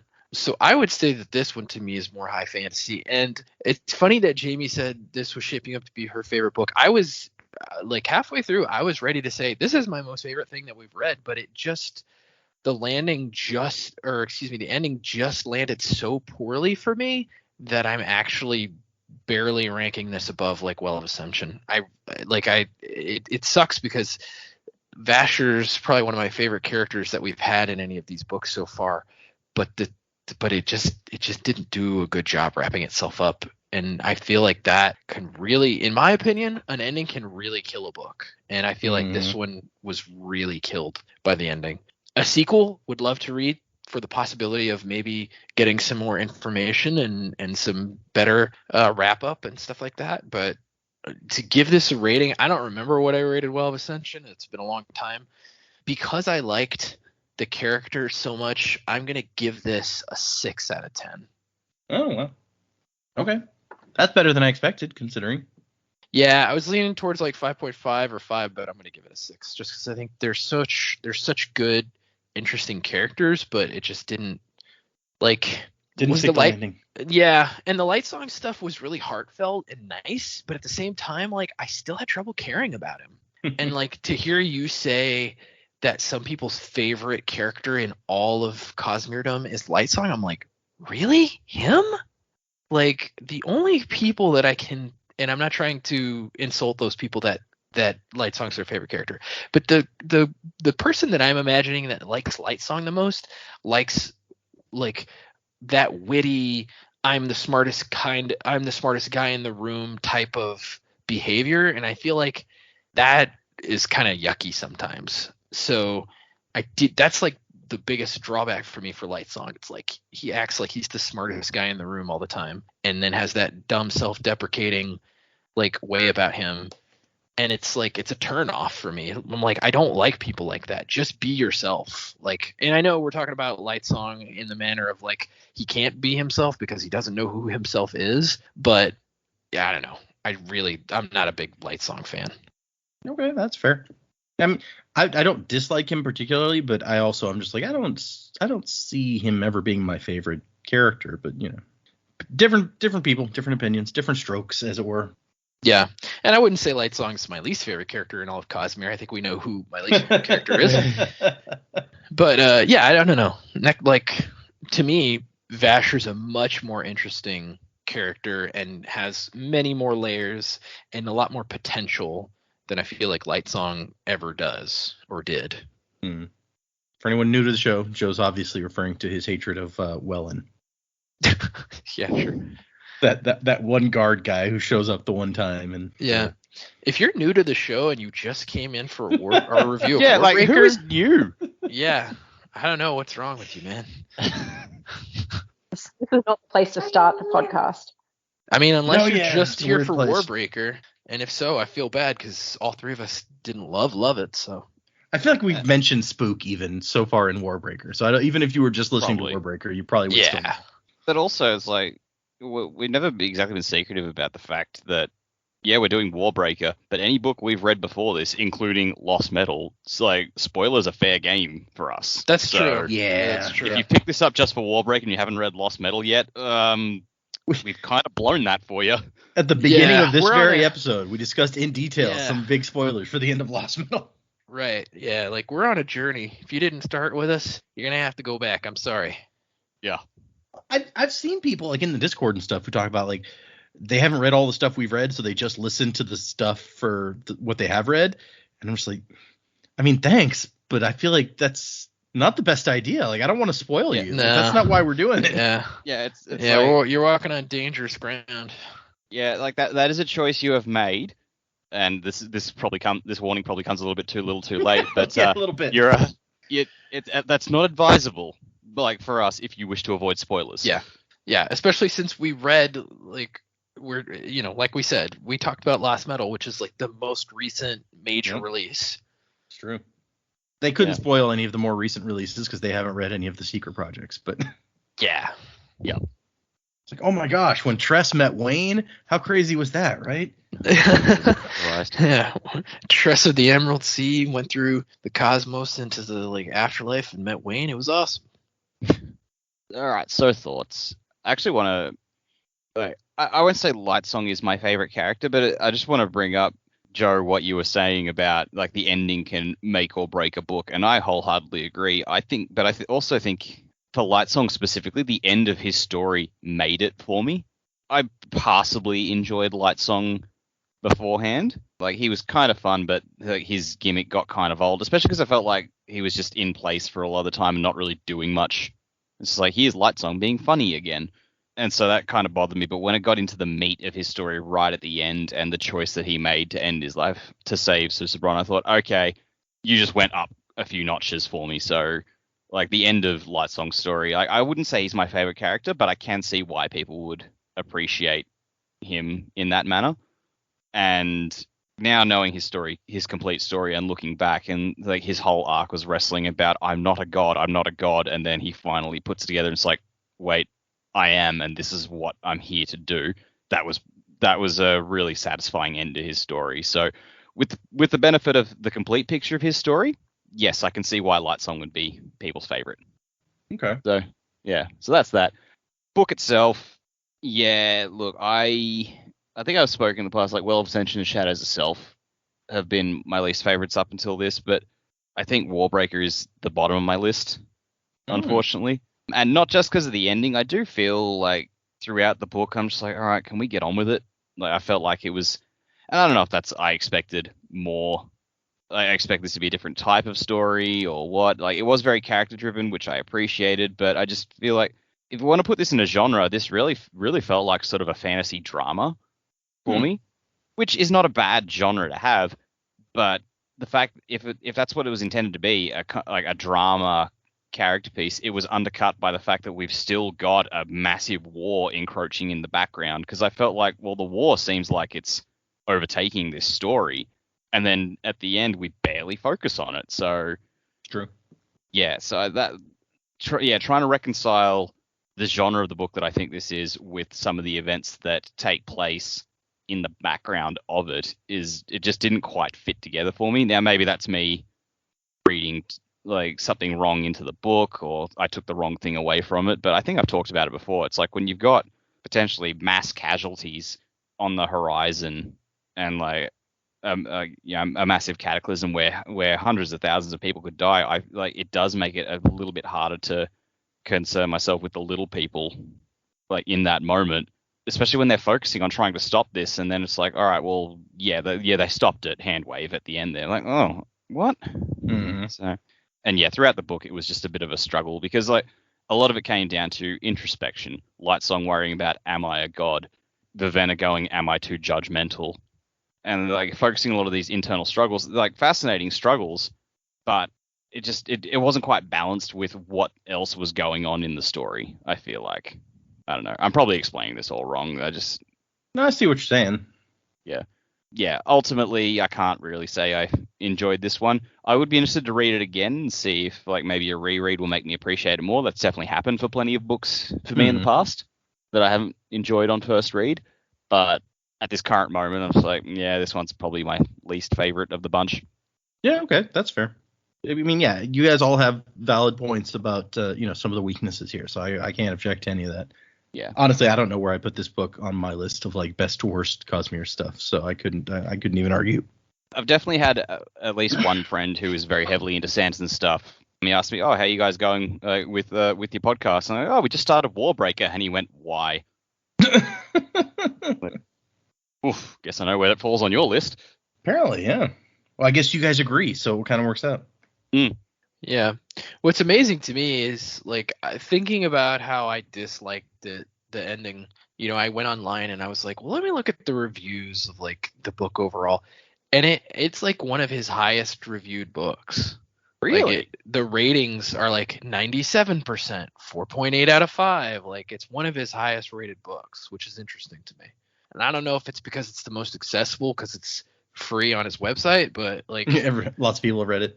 Right. But yeah, it's one of his highest rated books, which was definitely interesting to me. Well, I am glad people got something out of it. I unfortunately was not able to get the same. I want to look at the 1-star reviews on Goodreads. Sanderson is a fairly hyped author, and I heard about his world building, While this magic system was unique and fascinating, the story was, at best, average. This book seems like a classic YA book. Young adult, eh? Yeah, that seems to be this person's main complaint, is that it's a Well, young adult book and they don't like I don't those. understand, like, maybe I'm stupid, but like young adult and like regular fantasy fiction, like what the hell is the difference? I mean, I could point out some differences that people generally point to, but honestly, I think that there's a big, in the fantasy community in particular, there's a big group of people who just has a knee-jerk reaction. It's like, oh, that's young adult. I'm way too mature to enjoy something like that. My fantasy is clearly going to be more mature. And I'm just like, I can enjoy it just fine. Like, maybe I'm just less snooty than you or less sophisticated. One of those. I don't know. Right. I guess my question is, when you say it's more mature, do you mean it has more language? It has sex in it? Like, what are you talking about? Are you talking about it has more like literary themes? Because I can point to tons of themes in this book. I think I have. Yeah. Like, yeah. So I guess my question is like, what exactly is it that you're talking about? And look, I'm standing here defending this book from some 1-star review, and I didn't even like it that much. I like this 1-star review. The next one is like, the problems. Book is bloated like a dead whale. There are really only 3 story points in this book. Coming to realize one's prejudices, learning, awakening, and starting the war. The first one should have been in drips and drabs throughout the whole story as character growth, not a main focus. The second one, even the author didn't find logical, so it just became a cringe fest whenever we tried to go through with it. And the last one took all of maybe 100 pages. The characters. Lightsong is, honestly, the only word I can settle on. What is normally a fairly good-sized vocabulary is douche nozzle. So, did not like Lightsong. Got it. All right. Well, that's enough 1-star reviews. No, I'm not going to go into any more of those. Except for any of these include the word should, which again bothers me. The last note here is the misogyny. Every woman in this is defined by her ability to get in bed with men. I don't think that's true at all. Fucking what? Oh yeah, I don't know that is true. No. The men all take turns making sure the women know how they're worthless, and then the women fawn all over the men. I don't know what book you read. What? I don't think you read the right book. Okay, anyway, that's we got an email and a message on Discord that I wanted to touch on before we're done today. The one on Discord is from Jay Shala, and it says, sending a, quote, email for the end of the book, because I'm predigging that when Blushweaver admits to Lightsong that she was working with the, quote, priests, the crew will be like, see, she was a bad guy all along. I knew it. So, like in that case, I'd like to preemptively remind them that Blushweaver was working for the conspiracy in the same way Vivenna was. People she trusted lied to her and said the war was definitely coming, so here were some things she could do to shore up her side. Whatever you might say about Blushweaver, she wasn't trying to betray Halandrin or overthrow the God King or cause a war for her own selfish purposes. She really believed what she was saying. Yeah, I don't think any of us were dogging her for that particular thing. I think we were dogging her for the other stuff. I know we had. Yeah, just for being just a generally not very nice person. Yeah, unpleasant person. Yeah, I think we definitely threw out some predictions that she was maybe the big bad when we were still trying to figure that out. But yeah, it's the end of the book. I don't see that she's like, oh, big bad. She definitely had her reasons for doing things, and it sounds like she didn't even really fully understand why. I guess she knew what she needed to know at the time she needed to know it, but right. Yeah, it is sort of unfortunate that that's where she ended up. I do think that she was, trying to do the right things, but it all comes down to perspective. We talked about that a fair bit through the book. From my perspective, the Jedi are evil. Yeah, everyone thinks they're doing the right things, but maybe they're doing the wrong things for the right reasons. She's just caught up in that. Yeah, that's a good summary. I like that. I still don't like Blushweaver though. Yeah, she's the worst. How she died. I didn't wish that upon her, but I just still think she was just not very nice. Yeah. It's like, look, girl, I'm not wishing for you to get your throat slit like you didn't matter at all, but you don't have to be like you are. Yeah, I don't wish that on anybody, not even Spook. Well, that's good because he becomes emperor. I think where she really lost me as a character when she approached Theory, and I was like, "Whoa, yeah, that's 100%. uncalled for. Like, no, I don't like you now. Go away. Yeah. Rude What is much? this, high school? Siri Come didn't do on. anything to you.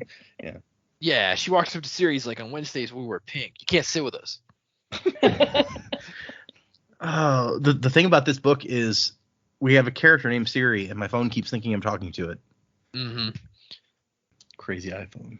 Was it on the Poet episode where you checked and it's like, oh, this book actually came out before Apple created the AI? So Yeah. Yeah, I think that's right. I kind of forgotten he mentioned that. Yeah, because the AI didn't come out till like They stole it. 2010 or 2011 or something. yep. We have one email from Kim, and basically this email is 3 questions, so I'm gonna pull them out one at a time and let you guys answer them.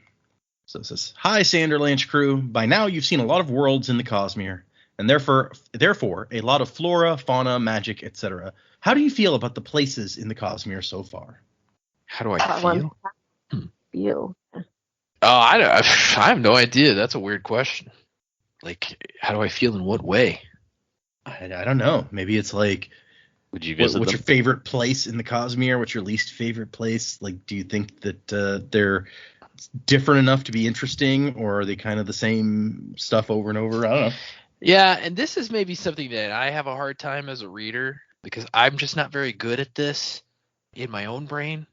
Every planet, unless specifically described differently, because I'm not one of those guys that looks at maps and is like, oh man, look at that, and now, oh look, that's this area, and this is where they are when they're talking about this. Like, I don't do that. I've never done that.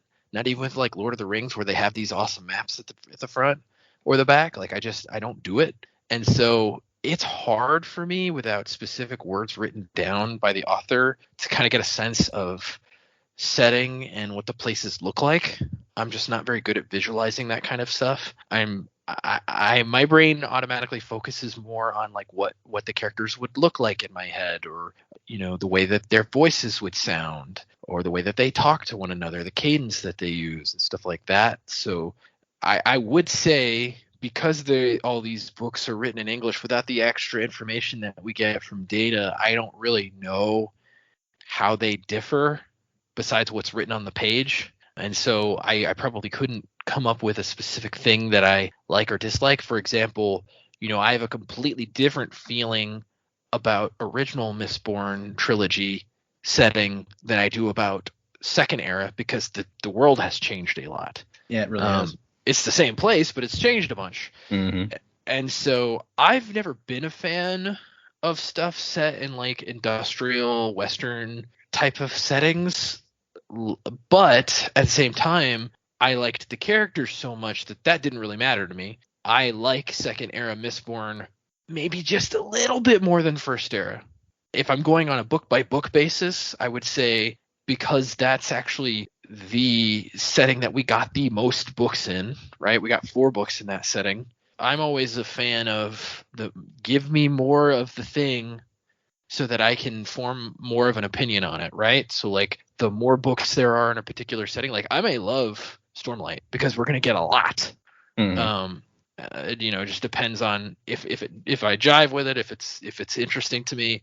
But yeah, like definitely having 4 Wax and Wayne books definitely kind of helped me edge it out, maybe even over First Mistborn. There are characters I like in the First Mistborn era way more than the Second Mistborn era, but the main characters, Wax and Wayne, even though Wayne does a lot of bad stuff, but Wax, Wayne, Steris, Marasai, I like all of them. Like I like them all for different reasons, and I think they're all interesting and really fleshed out. Whereas I feel like the First Mistborn era had so many tertiary characters and even main characters that it was harder to get to love each and every single one of them. And there was one in particular I didn't like at all. So yeah, it's I don't know that answered the question, but I'm rambling a little bit here. But I would say, if you're asking me how I feel about the books so far that we've read, I'd say Mistborn Era 2 has been my favorite, probably just because it has had the most books. Yeah, okay. Sure. It's all about the places that they're talking about, the planets and stuff. And like, it's sort of hard to judge because like these aren't Star Wars style planets where it's a single biome for the entire planet. Mm-hmm. Like in Nalthus alone, we've got like the sort of the frosty mountain areas, and then like the tropical jungle bordering on the sea that we get down in Halandrin. in Tetelia. So it's it's sort of hard to judge like, oh, this planet is cool and this planet, because you're only judging it by a very small bit, and it's like there's a lot of geographical features to cover. I do think like some of this, I think Elantris definitely captured like a very specific, or what the hell is this setting in that city, while it's like it's a city of death and decay, and it's like very gothic and just like this is the stuff of nightmares. That was really cool. Scadrial, like especially in Era 1, where it's just like this virtually apocalyptic landscape, even before Ruin really got his hooks into it, because there's volcanoes, there's ash, and it's just seems like a really shitty place. Like if you ask me which one I want to visit, probably Halandrin, because it seems like the least shitty. First of the Sun, it's kind of cool, but everything on those islands are trying to kill you. So I'm like, well, True. Yeah, scenic from a distance. Maybe I'll go on a boat tour, but not a walking tour of those islands. Didn't really see much of Emperor's Soul. I guess like Mistborn Era 2 is the closest to our world. I will say, like I think I mentioned it in those series, I'm a bit disappointed we didn't get as much of the Wild West fantasy like out in the desert, because it did come back to the cities really quickly and focus on there. So there's that. But yeah, like there's definitely been some interesting settings and locations for these books so far. But I think the one that has captured the imagination the most has been the city of Elantris so far, because that's the first that I think it's really the only setting location that has felt like a character unto itself. They talk about Firefly, how the ship Serenity feels like the 10th member of the crew. It is like a character of its own. Yeah. And that's how I feel about Elantris, the city. That's a good point. Yeah. And we definitely got some very detailed descriptions of Elantris. You're right. Like we dive deep into like the feeling of being in this dead city. Yeah. The more and more I look back on Elantris, I'm just like, that was a really good book. Still not one of my favorite books. Elantris might be my least, but I'm not saying it's bad. Sorry, go ahead, Jamie. I was just saying the guys raised some good points. Yeah, if I had to pick somewhere that I'd like to go to visit, it probably would be Halandrin. I think the colours, the tropical breeze, that sounds like my cup of tea. Ash stained. Scadrial probably not so much. But I think Brandon does a really good job of sort of painting a picture. Every time I sort of think about these books, though, I'm like, they've always got like the common kind of locations. Like they've all got their slums and they've all got their more dignified areas. And so I guess there's not, when I'm just picturing places, there's not a huge deal of difference to me, like at first glance. But the areas that you do spend a bit of time in, I think he paints pretty well. Yeah, that's probably true. Yeah, it's like another factor which just talking about this made me realize, like, pretty much all of his books, except for probably Hero of Ages, so far at least, they all tend to take place like in like one certain spot. They might occasionally move to another certain spot, but he hasn't had anything like, Lord of the Rings, for example, is one of those traveling stories where you go through all these different places and you get to see different settings and stuff like that throughout the entire story. Most of Brandon's books haven't really done that. They've usually got one or two major locations where all the action takes place. So you see those bits and not the in-betweeny bits. Talking about the planets so far is a good opportunity for me to give y'all a slight warning about your perspective going into Stormlight. I would just say don't assume things, and it will get very descriptive about the environment. So it's not like I'm going to tell you I'm telling you something that you won't know. But basically, the Stormlight world is very different. And when people say things like grass and tree, don't assume that you know exactly what they're talking about, because things that you think don't apply to this world. So just a little thing going into that as we start that next week. Okay. Yeah, I know it's a weird, but you'll see. The second question. Also, what are your feelings about experiencing the Cosmere in this kind of format, slowly, a few chapters at a time? We've talked about this a little already today, but if you want to mention anything about your feelings there. Sometimes it has been to the benefit, and sometimes I feel it hasn't. Like we talked Warbreaker, I think I might have enjoyed it a bit more if we'd read it all in one hit. But some books, I think Final Empire, Alloy of Law, Lost Metal, and yeah, even Elantris, I think reading them staggered has sort of increased my enjoyment of those books. So, okay. It's almost hard to say because we haven't read it the other way. I think that I do like that we're given the opportunity to discuss things, and someone might have missed something that you pick up on, and it might sort of change your thought process a little bit about trying to figure things out. I think there's definitely pros and cons to both ways of doing it. And yeah, I agree with Dak. Like sometimes it might be sort of to the detriment, but sometimes it might be a real advantage. I think when we were working through the epigraphs in the first Mistborn trilogy, that worked really well because we were really trying to stitch that puzzle together. Mm-hmm. But yet maybe in this case we might have benefited from just being able to read through rather than almost dissecting it too much. I think I've spoken about it probably at the end of every book, but we tend to go really big on our predictions, and maybe overthinking it shapes our expectations for the rest of the book. You know, we maybe wouldn't be as let down, I guess, by the end of it. I'm not saying this was a total down either. Like we've been pretty harsh on this book. I definitely still liked it. It was just not where I wanted it to go. Yeah, and I think that this definitely isn't the first one of these books that we've experienced that. You're right, where it's just like we come up with all the theories, even the Lost Metal. Like there was a lot of that where it's like, oh, this is a really cool way this might happen, and then it didn't happen that way, and it's like, I mean, what did happen is fine, but I'm kind of disappointed that I had this really great idea and it didn't happen. Yeah. Yeah, I mean, reading it this way, it's certainly a thing. I mean, we're doing it for the sake of the show. I feel like it's not something anybody would do. Although, you know, as a kid in school, I feel like that's how they always assign it, right? Because they didn't want to assign you just the whole book and it's due by this time, at least in high school. So it's like we got to read this much this week and this much next week and blah blah blah, and write it down, make some notes and stuff like that. It's like, but I always didn't enjoy that anyway, so I usually would just end up reading most of it right before I was supposed to have read it, because that's just how I was in school. And so, you know, it definitely, I think we've talked about the pros of it are just the fact that we're able to make predictions and come up with ideas, and sometimes we're right and sometimes we're wrong, and it's cool when we're right, and sometimes it's more interesting when we're wrong, because it's like, oh man, we had an interesting idea but it didn't happen that way, but man, what if it had? Right. We can kind of go on that digression.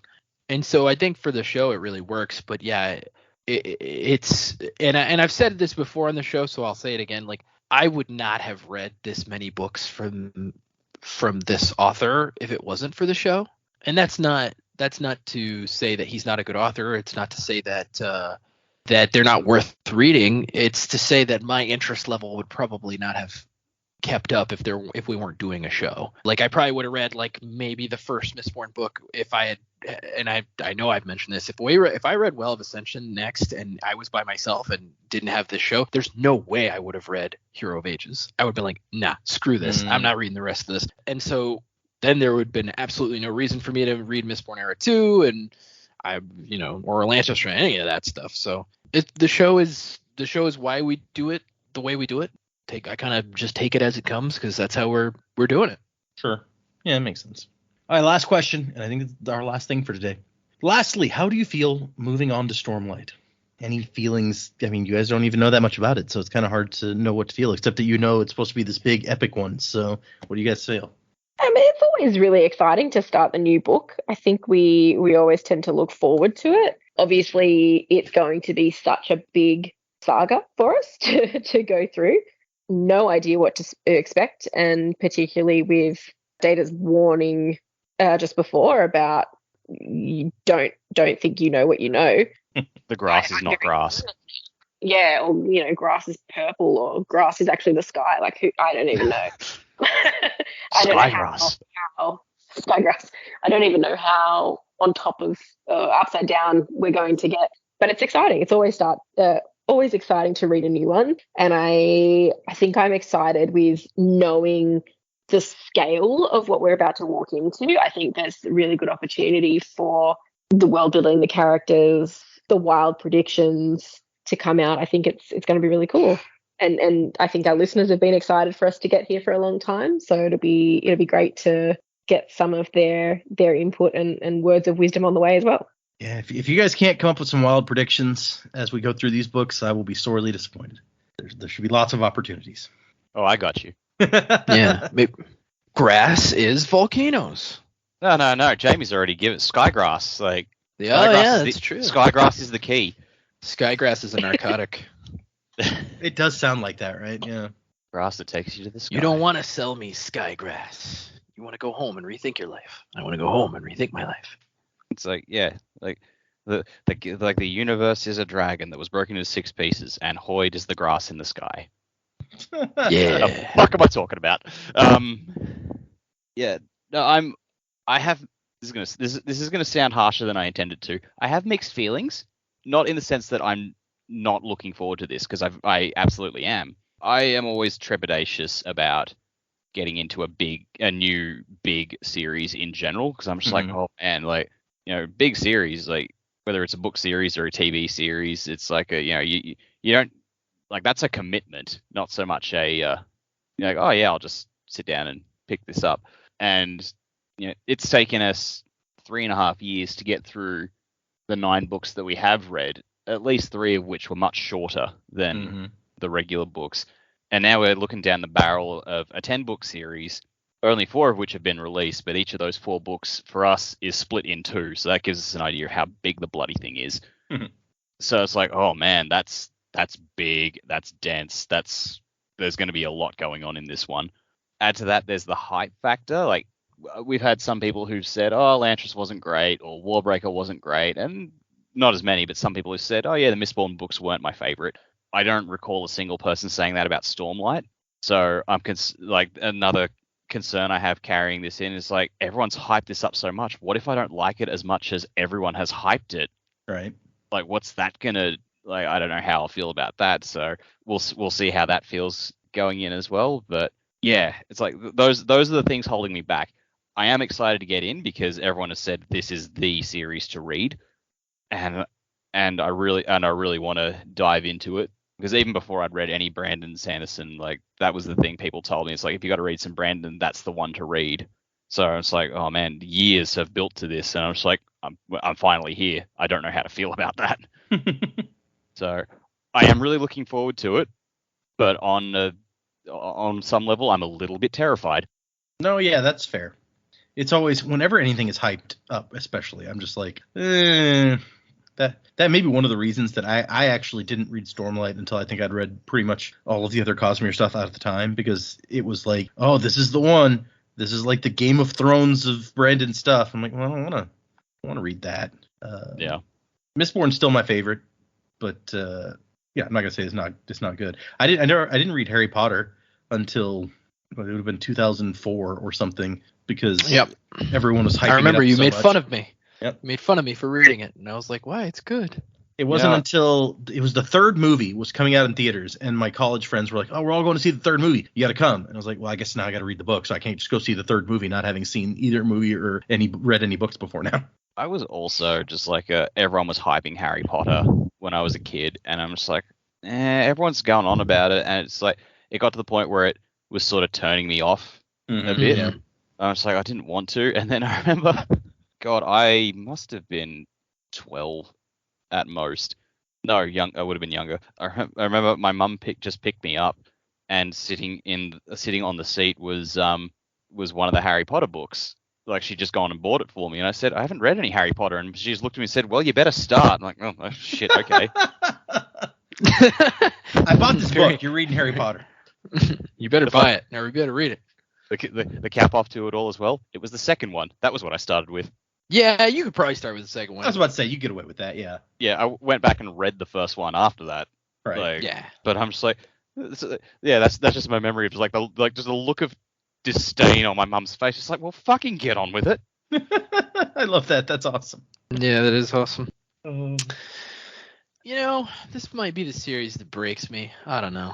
No, I'm just kidding. It might be. Look, yeah, it might be. Look, I know I've told like some friends that I personally have that I do this show, and whenever I tell them what they're reading, if they're familiar with Brandon Sanderson, some of them are like, oh yeah, he wrote that, okay. But they are always the ones that are like, but are you guys, have you read Stormlight? Are you guys reading that? And I'm like, well, yeah, we're going to read it. We haven't read it yet. So like, I feel like it's the most well known, right? Like, even people who don't recognize the name Brandon Sanderson, some of them recognize the name Stormlight Archive. Yeah. Or Way of Kings, or whatever you want to call it.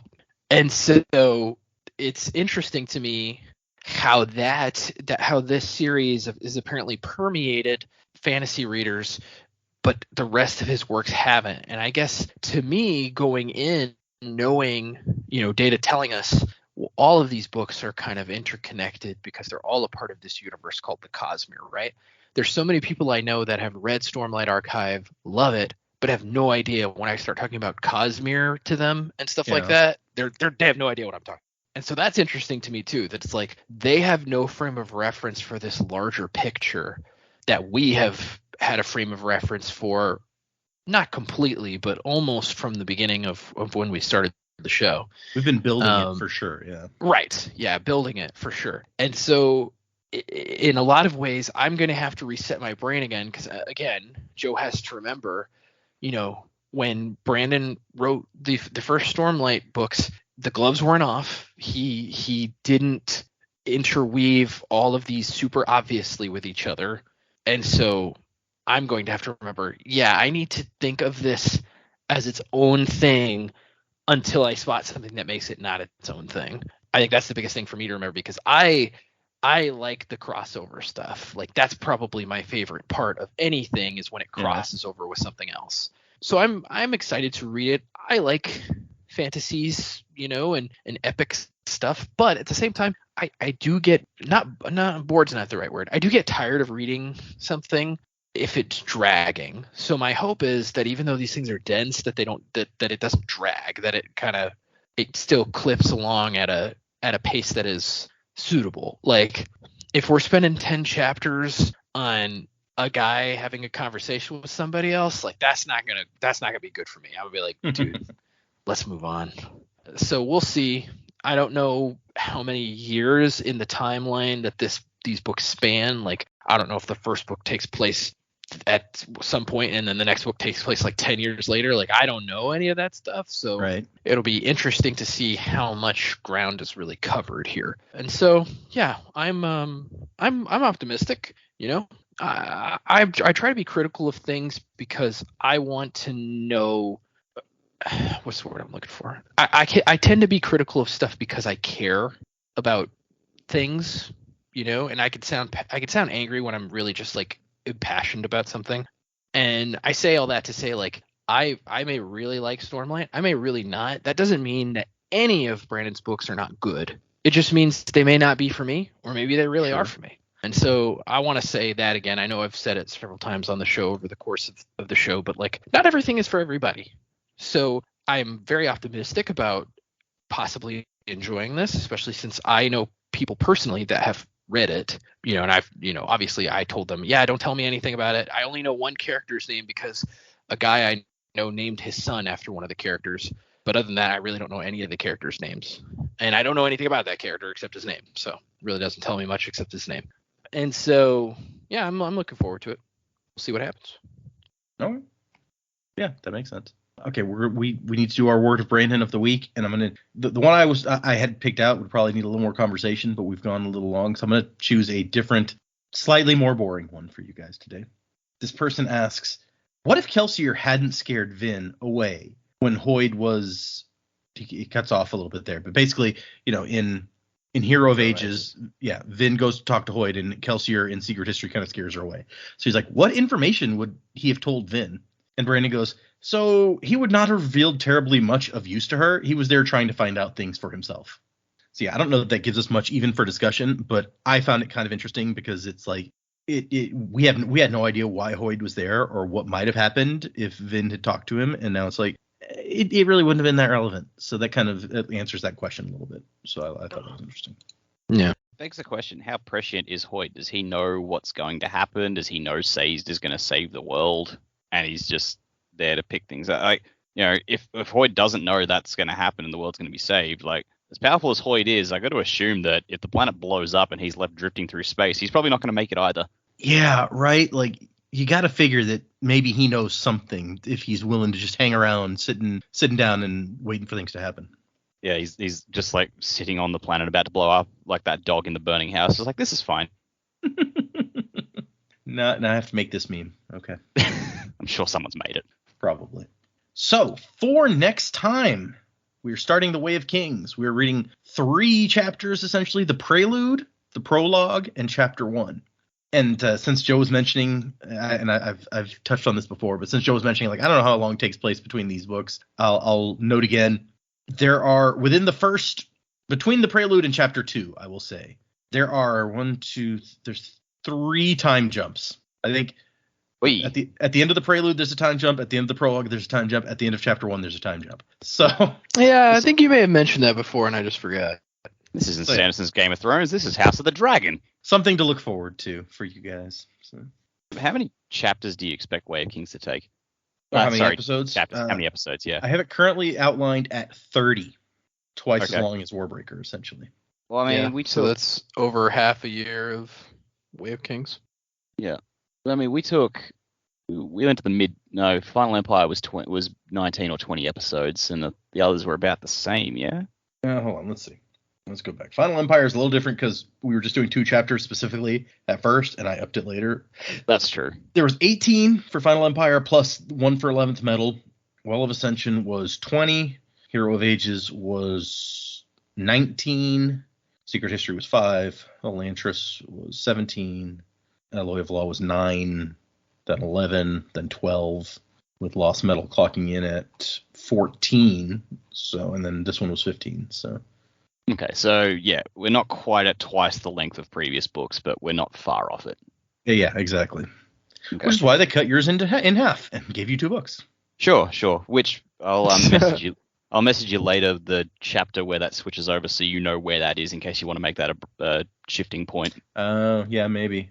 It's like, are we reading from 2 books technically this week, or? Yeah, might do. We'll have to see how. Yeah, it'll depend on the links and stuff. But yeah, let me know. So yes, if you're following along, clearly we finished this one. We are starting on Wave Kings next time. So read that, and all of you out there who've, since we started this show, been asking me nonstop, when are you going to do Stormlight Archive? Even after I answer it on the show, more or less, I still get messages, emails, people on Reddit and Discord. When are you going to do Stormlight Archive? Now is when we're going to start Stormlight Archive. Well, as we've learned, some people only listen to the episodes of the books that they've read. So if, like, depending on when we brought it up, they may not have caught that. That's a fair point. Yeah, that's true. People, come on. We're worth listening to more than just the books that you've read. Read along with us. Are planning to join us for Stormlight, in which case they're not here already. Maybe we do need a little warning to go. We will be talking about things that come up from Mistborn and good call. Yeah. If you'd like to send us an email, now that we're going to Stormlight, people have probably been saving up things. The address is thesanderlanche@gmail.com. That is, there's a the there. There's no space. There's an e at the end. thesanderlanche@gmail.com. Find us on Discord. You can find the link on our website, www.thesanderlanche.com. There's a link to our Discord there if you want to join. Instagram, Patreon, where I have finished uploading things for the moment. Now that my reactions to Yumi and the Nightmare Painter are up, but when October hits, I should be moving right into whatever the next secret project is. I've still managed to avoid the name of it, so I don't even know what it's going to be. Cool. But yeah, check that out if you're interested in that sort of thing. Oh, hey, one question regarding secret projects, and I don't know if we're allowed to know this or not, but they're on different planets as well, or are they on existing planets? So far, not counting the one that's not Cosmere, which takes place on Earth, kind of. Yeah. They have been on different planets that we have not heard of yet. Cool. 3 chapters for next time. Music by Miracle of Sound. And Wuzzing to the Time of Next. Colo? He is back.